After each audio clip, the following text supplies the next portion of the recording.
طالبانو یوه ښځه او یو سړی نږدې 80 زوري وهلي دي، خو د دوی جرم څه و؟ جزئیات همدلته وګورئ او افغان میډیا یوټیوب چینل سبسکرایب کړئ.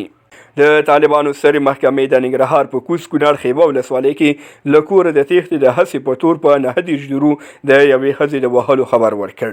دغې محکمې نن په یوه خبرپاڼه کې ویلي چې دغه سزا پرون د کوز کونړ لپاره د طالبانو د لومړنۍ محکمې د حکم له مخې تطبیق شوه.